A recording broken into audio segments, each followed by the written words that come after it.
бышқан қойдың башына ештеңе жетпейді ғой, иә, қандай дейсіңдер?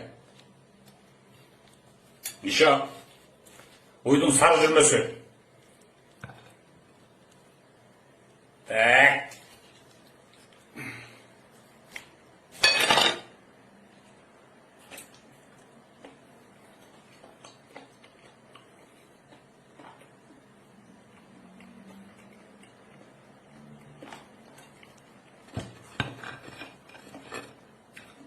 Жақсы өстіп, кіне, шылымға тұрбаш.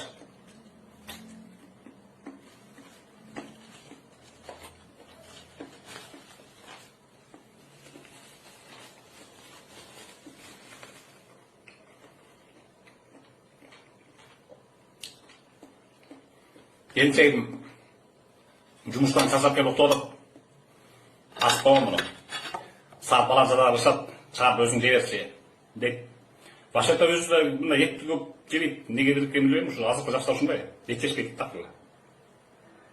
Негісін ет берсің. Енді жалаң әлі бас ет жемей, шақарап тарласып қойып тұрыш керек қой, мана десің.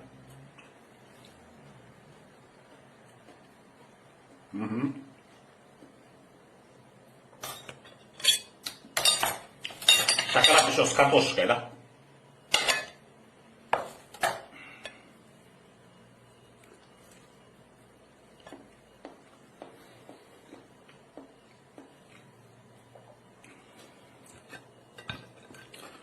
Так, бұл қойдың башы, бұл болса ылдыйды жағы, намда кезіп.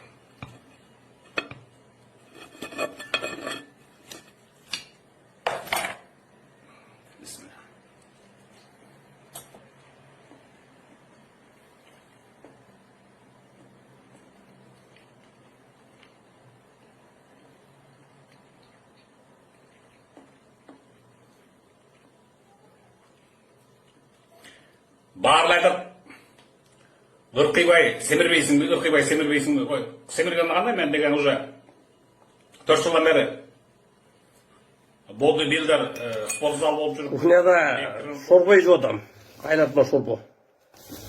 Сол сөк ет, içinde тұшығы бар. Сары жүрме емес бұл, қойдық емес бұл, ұйдық жаз қоназындығы. Қырғыз ет жемей сайын тұра алмайды екен да. Аз жеп көрөбүз.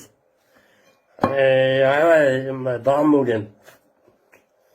Аябай сонун экен. Кайнатма ичкиле, куурулган тамак жебегиле. Ошол. Рахмат баардыгыңарга.